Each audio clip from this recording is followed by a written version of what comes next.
मेरे सभी पत्रकार मित्रों के साथ इस बात को शेयर करूं कि मैंने 20 जुलाई से 11 अगस्त तक दिल्ली में क्या क्या किया, तो मुझे लेखा जोखा आपको देना था, इसलिए ये आज की प्रेस कॉन्फ्रेंस रखी थी।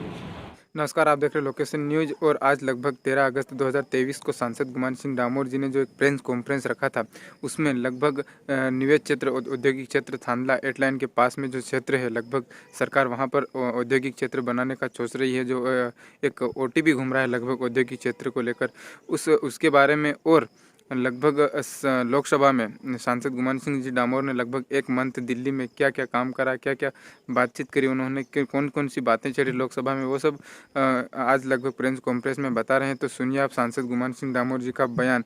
के कार्यों में अविश्वास, ये कांग्रेस के एक गौरव गोगोई हैं, वो सांसद लेके आए थे। और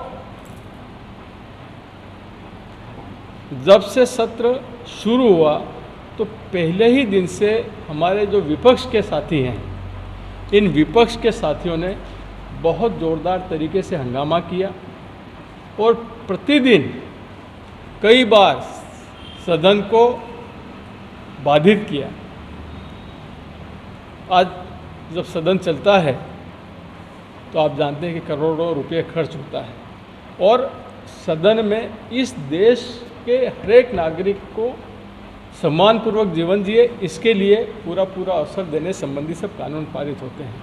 परंतु हमारे विपक्ष के मित्रों को ये बात बिल्कुल पसंद नहीं थी कि ये सदन ढंग से चले और इस देश के लिए कानून बने। अविश्वास प्रस्ताव आया। दूसरा, मणिपुर के बारे में उन्होंने चर्चा की मांग की।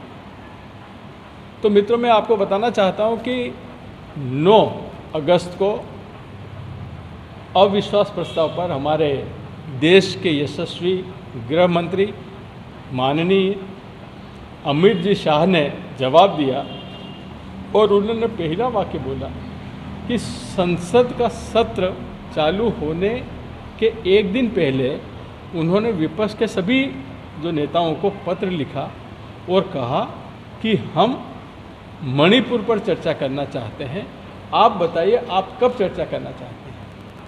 वो सिर्फ मणिपुर की तख्तियां लेकर घूमते रहे, पर एक दिन भी सदन में चर्चा करने के लिए वो तैयार नहीं हुए। दूसरे, जब अविश्वास प्रस्ताव आया तो सभी लोगों को, सभी विपक्ष के मित्रों को बोलने का मौका दिया। आपको जानकर आश्चर्य होगा कि कांग्रेस पार्टी के जो हमारे सदन के नेता हैं, अधीर रंजन चौधरी, उनका नाम ही नहीं दिया, जबकि वो सदन में नेता हैं। भाई, सदन में जो जिस पार्टी का नेता होता है उसको तो बोलने का अवसर होता है, पर उनको नहीं दिया। फिर भी हमारे गृह मंत्री जी ने माननीय अध्यक्ष लोकसभा से रिक्वेस्ट किया कि साहब, ये हमारे वरिष्ठ नेता हैं, इनको भी बोलना चाहिए। तो उनको भी बोलने का अवसर हमारी ओर से दिलवाया। परंतु आपको जानकर आश्चर्य होगा कि जैसे ही गृह मंत्री जी बोलने उठे, विपक्ष चला गया और मणिपुर के बारे में माननीय गृह मंत्री जी ने बताया यह एक जाति हिंसा है। और उसकी शुरुआत कैसे हुई? हमारा लगभग 700-800 किलोमीटर का जो बॉर्डर है वो म्यांमार से मिलता है, और म्यांमार के साथ कांग्रेस के समय में 1968 में कोई संधि हुई थी, जिस संधि में ये लिखा हुआ था कि साहब, हम म्यांमार और भारत में आने जाने के लिए न तो पासपोर्ट की ज़रूरत होगी, न वीज़ा की ज़रूरत होगी। तो अब बड़ी संख्या में लोग, म्यांमार के लोग हमारे यहाँ भी आते हैं और हमारे लोग म्यांमार में भी जाते हैं। और यहाँ पर अभी आपको सबको मित्रों को मालूम होगा कि वहाँ पर अभी सैनिक शासन है, म्यांमार में अभी सैनिक शासन है। तो इस सैनिक शासन ने जो उपद्रवी नेता थे उनके ऊपर शिकंजा कसना शुरू किया, और विशेषकर जो कुकी कम्युनिटी के, कुकी हमारे यहाँ मणिपुर में भी रहते हैं और मिजोरम में भी रहते हैं, तो कुकी नेता यहाँ आने लगे।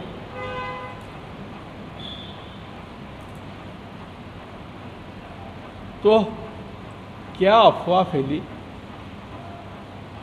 कि कुकी यहाँ आ रहे हैं और भारत सरकार उनको आधार कार्ड बनाकर दे रही, नागरिकता दे रही है, ऐसी एक अफवाह फैली। उस अफवाह से दंगा शुरू हुआ।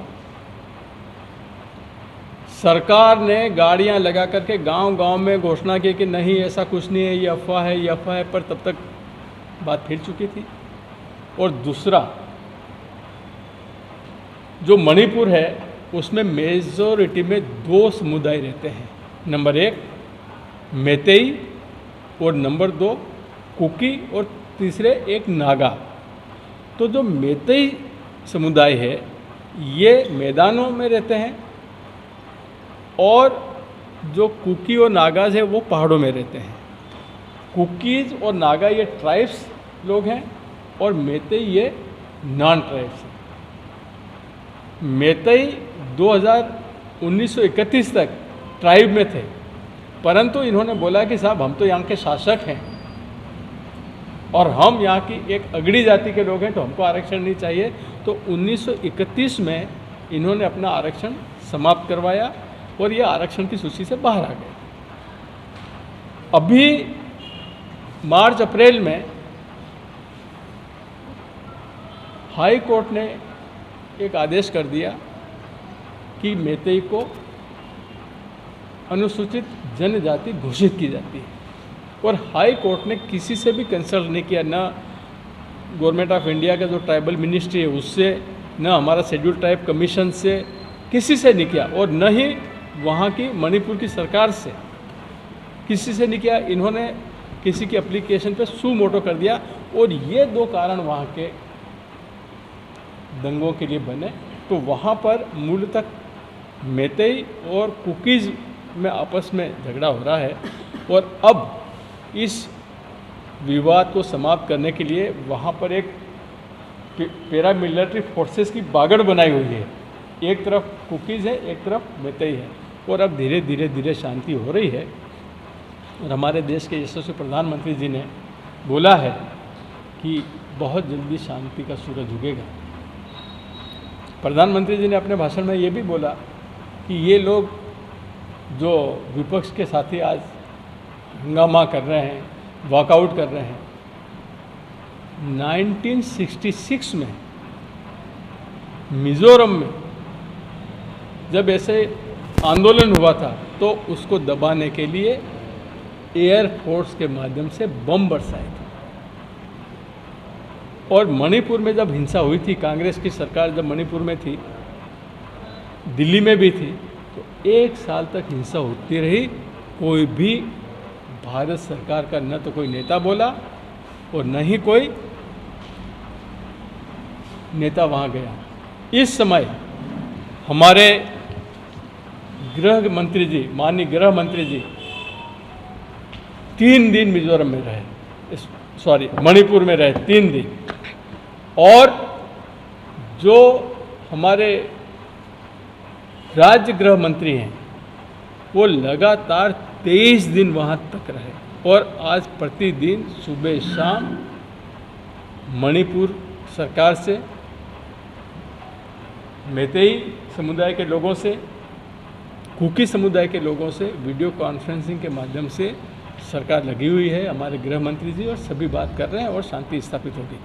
परंतु विपक्ष के लोगों ने और विशेषकर कांग्रेस ने पूरे सत्र में ये हंगामा किया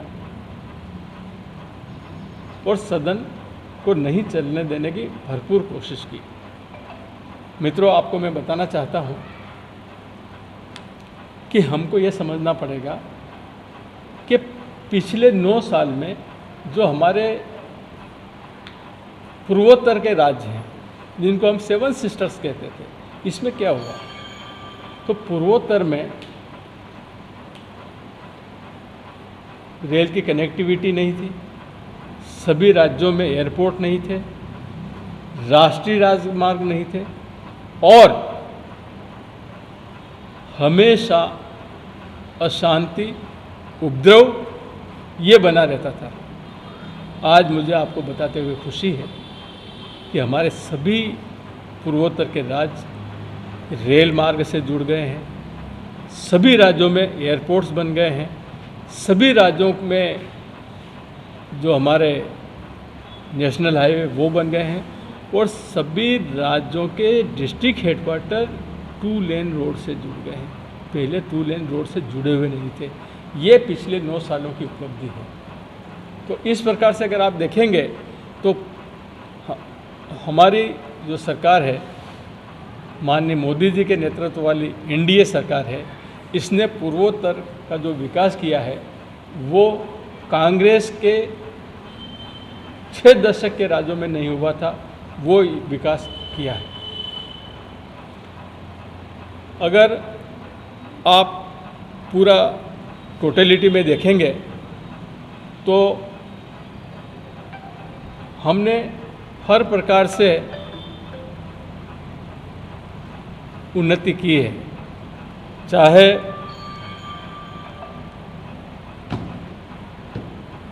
वो प्रति व्यक्ति आय की बात हो, प्रति व्यक्ति हेल्थ केयर की बात हो, एजुकेशन की बात हो, हर मापदंड से आप देखेंगे कि भारत में अभूतपूर्व उन्नति हुई है। जब माननीय प्रधानमंत्री जी ने प्रधानमंत्री का पदभार ग्रहण किया था, तब हम विश्व की 10वीं बड़ी आर्थिक व्यवस्था थी और आज हम मात्र 9 साल के कार्यकाल में हम 5वीं बड़ी अर्थव्यवस्था हैं। मोदी जी ने कहा है कि उनके तीसरे टर्म में, उनके तीसरे कार्यकाल में, जो कि 24 से शुरू होगा, बोले हम 2027 तक विश्व की तीसरी बड़ी अर्थव्यवस्था बन जाएंगे। $5 ट्रिलियन की अर्थव्यवस्था हम 2027 तक बन जाएंगे, ये माननीय मोदी जी ने कहा है। और इसके लिए वो हर प्रकार से हर समुदाय के सभी लोगों को मजबूत कर रहे हैं। आज हमारी आप पर कैपिटा इनकम देखेंगे तो 2003 के पहले, जो मध्य प्रदेश के संदर्भ में अपन बात करें, तो मात्र 11-12 हज़ार थी प्रति व्यक्ति प्रति वर्ष आय, और आज 1,40,000 आए। तो आप सोचिए कि हमने कितनी बड़ी छलांग लगाई है पिछले 9 सालों में। हमारे नेशनल हाईवेज, हमारे रेलवेज का काम, हमारे एयरपोर्ट्स, हर दृष्टि से। और हम धीरे धीरे आत्मनिर्भर होते जा रहे हैं। और विशेषकर रक्षा के क्षेत्र में मैं कहना चाहूँगा कि वर्ष 2022-23 की अवधि में हमने रक्षा के क्षेत्र में 16,000 करोड़ का निर्यात किया है। रक्षा उपकरणों का 16,000 करोड़ का निर्यात किया है। ये आज़ादी के बाद पहला अवसर है। हमेशा हम रक्षा के मामले में लोगों के सामने हाथ फैलाते थे, आज हम लोगों को निर्यात कर रहे हैं। विपक्ष और विशेषकर मैं कहना चाहता हूं कांग्रेस के बारे में कि अफवाह फैलाना, झूठ बोलना और भ्रमित करना, ये काम कांग्रेस का रहा है। मध्य प्रदेश के संदर्भ में अगर आप देखेंगे तो मध्य प्रदेश में 2003 के पहले सड़कों की क्या हालत थी, बिजली की हालत क्या थे, पीने के पानी की क्या हालत थे, स्कूलों में शिक्षकों की क्या हालत थी, अस्पतालों में डॉक्टरों की क्या हालत थी। आज हम हर फील्ड में तेज़ी से आगे बढ़ रहे हैं। जल जीवन मिशन के अंतर्गत हर घर नल से जल योजना पर बहुत तेज़ी से काम चल रहा है। स्वास्थ्य के लिए आयुष्मान भारत योजना के अंतर्गत 5 लाख तक की इलाज की सुविधा उपलब्ध करवा रहा है। आप सबको मालूम है मित्रों कि अपने झाबुआ जिले की बात है कि कांग्रेस के समय में भूख से आदिवासियों की मौतें हुई है, भूख से आदिवासियों की मौतें हुई है। परंतु हमारे देश के यशस्वी प्रधानमंत्री परम आदरणीय मोदी जी ने देश के 80 करोड़ गरीब परिवारों को, 80 करोड़ जनता को निःशुल्क खाद्यान्न उपलब्ध करवा रहे हैं। और उसका मुख्य उद्देश्य ये है कि हमारा कोई भी गरीब व्यक्ति बिना भोजन किए नहीं सोए। वो भूखा ज़रूर उठे, पर हमारे गरीब का बेटा भूखा नहीं सोएगा। ये हमारे प्रधानमंत्री जी का सपना है।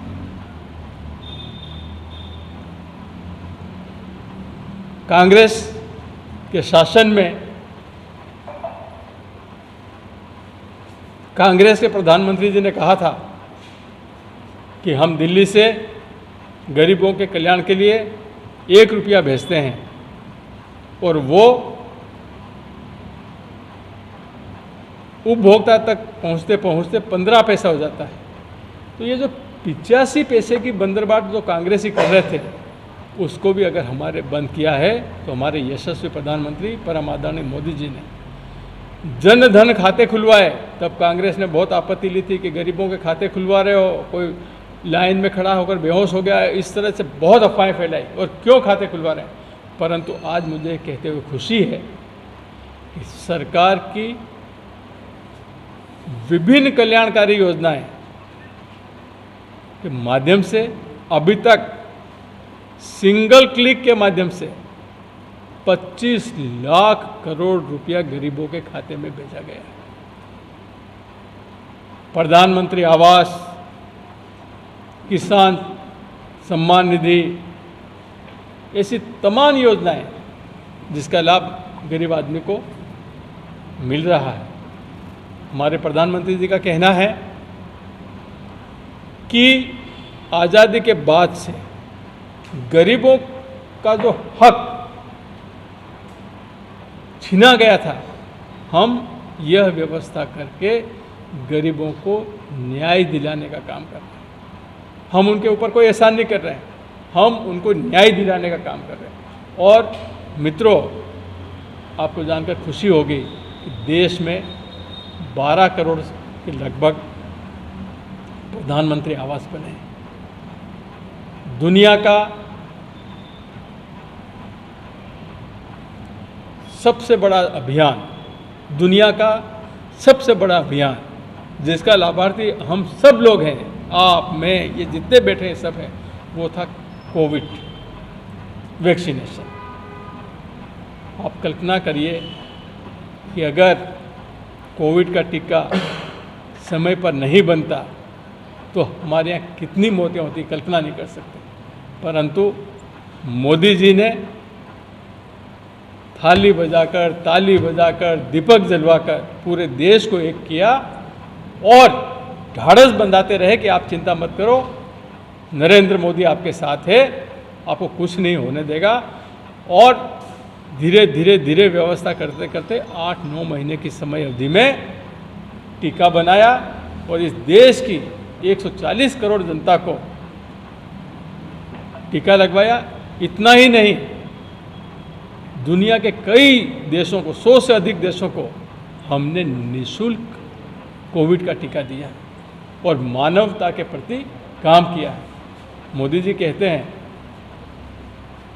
वसुधैव कुटुंबकम, वन अर्थ वन फैमिली, ये हमारा नारा है और इस पर बहुत तेजी से भारतीय जनता पार्टी काम कर रही है। आज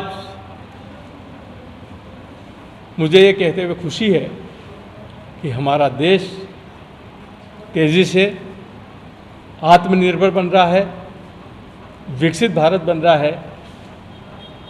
हमारे देश के यशस्वी प्रधानमंत्री परम आदरणीय मोदी जी ने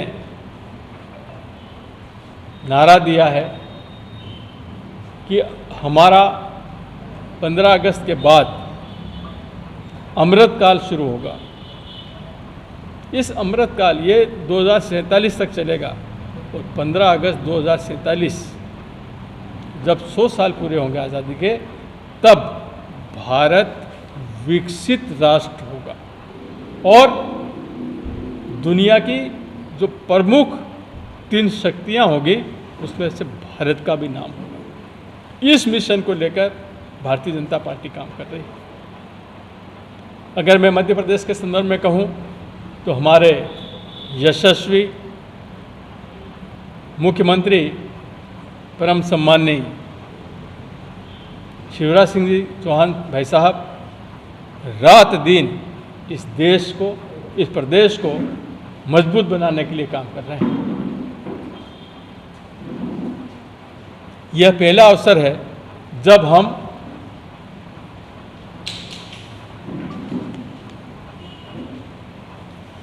हम गरीबों के लिए योजनाओं को लागू करने में पूरे देश में पहला प्रदेश बने हैं। विशेषकर हमारी माताओं और बहनों के सशक्तिकरण की बात करें तो लाडली बहना योजना, लाडली लक्ष्मी योजना, ऐसी तमाम योजनाएं लागू करके, और उसका एक कारण भी है कि हमारे यहाँ पर जो महिला और पुरुष का जो रेशो था, मेल फीमेल का जो रेशो था, वो डिस्टर्ब हो रहा था। इसको ठीक करने के लिए हमारी प्रदेश की सरकार ने बहुत तेज़ी से काम किया है और मुझे विश्वास है कि हम इसमें भी सफल होंगे।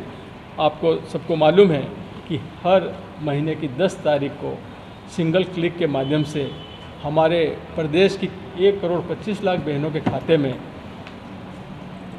1-1 हज़ार रुपया जा रहा है। अभी रक्षाबंधन आएगा इस महीने के अंत में 30 अगस्त को, तो 27 अगस्त को हमारे यशस्वी मुख्यमंत्री जी बहनों को और तोहफा देंगे। वो क्या देंगे तोहफा, वो तो मेरी जानकारी में नहीं है, पर तोहफा ज़रूर देंगे। और हम सब मिलकर के कोशिश कर रहे हैं कि हमारा मध्य प्रदेश विकसित मध्य प्रदेश बने, अग्रणी राज्य बने। इस मानसून सत्र की अवधि में मैंने 2 काम ज़रूर किए। जो पहला काम, हमारे यहाँ पर मेडिकल कॉलेज की मांग बहुत लंबे समय से मांग चली आ रही थी। मैंने माननीय प्रधानमंत्री जी से भी अनुरोध किया और माननीय स्वास्थ्य मंत्री जी से मैं जाके प्रत्यक्ष मिला। मेरे पास प्रधानमंत्री जी का भी पत्र है। मुझे मनसुख जी मांडविया ने बताया है कि जो पिछले बार में 75 मेडिकल कॉलेज आए थे वो तो बढ़ चुके हैं। उस समय तो मैं सांसद नहीं था, पर अब 100 कॉलेज आ रहे हैं। तो जब 100 कॉलेज आ रहे हैं तो आपका झाबुआ अलीराजपुर उसमें सम्मिलित हैं और हम आपको ज़रूर देंगे। आप मेरी तरफ से सब साथियों को बता दीजिए। ये दूसरा, यहाँ पर हमारे बामनिया के लोगों की एक बहुत बड़ी मांग थी। पेटलावद बामनिया जो क्षेत्र है उसकी बड़ी मांग थी कि एक हमारी मेमू ट्रेन, जिसमें पहले 8 डब्बे 12 डब्बे थे, उसको 8 कर दिए गए। और हमारे लोग इलाज के लिए जब जाते हैं दाहोद तो उनको बहुत परेशानी आती है। आप सभी लोगों के सहयोग से, शुभकामनाओं से इस महीने के अंत तक उस ट्रेन में 8 डब्बे लग के 8 के 12 डब्बे लग करके वो चालू हो जाएगी। दूसरा, मैंने बामनिया स्टेशन के लिए मांग की है कि यहाँ पर बड़ी संख्या में हमारे बिजनेसमैन दिल्ली, बम्बई, अहमदाबाद सब जगह जाते हैं, तो जम्मू तवी का 1 मिनट का स्टॉपेज बामनिया में करें। तो वो भी उन्होंने मांग मान ली है और बोले हम बहुत जल्दी इसको कर देंगे, पर इसमें कम से कम 2 से 3 महीने का समय लगता है। वो प्रस्ताव वेस्टर्न रेलवे से प्रस्ताव आएगा, फिर उसका परीक्षण होगा, फिर मंत्री जी का अनुमोदन होगा और फिर उसकी मंजूरी होगी। परंतु माननीय मंत्री जी जो कि आजकल हमारे सह प्रभारी हैं, प्रदेश के सह प्रभारी हैं, अश्विनी जी वैष्णव साहब, उन्होंने बोला कि मैं आपकी ये मांग भी पूरी करूँगा। दूसरा, जो हमारे झाबुआ ज़िले के बारे में मैं बताना चाहता हूँ कि हमारा रेलवे का काम बहुत तेज़ी से चल रहा है।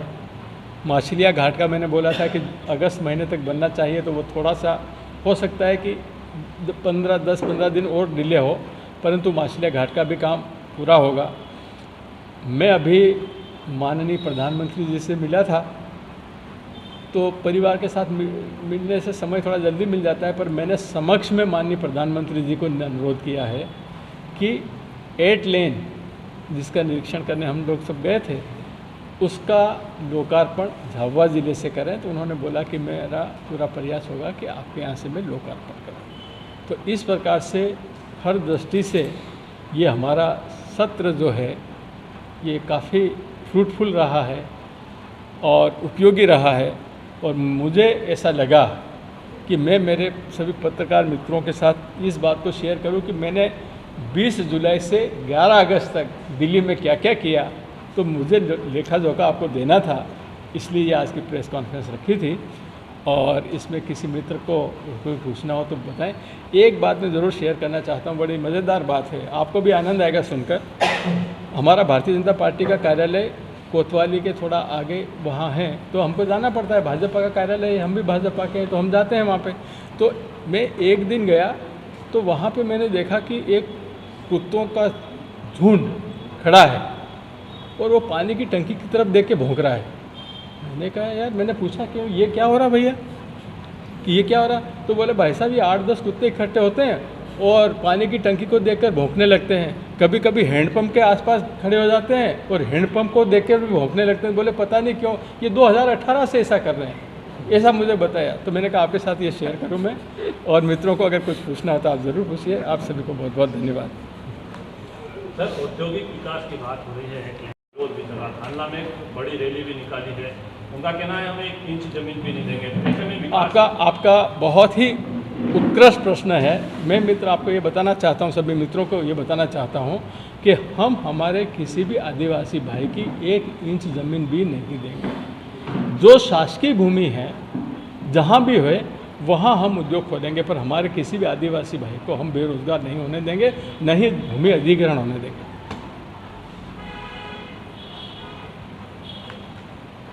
और किसी को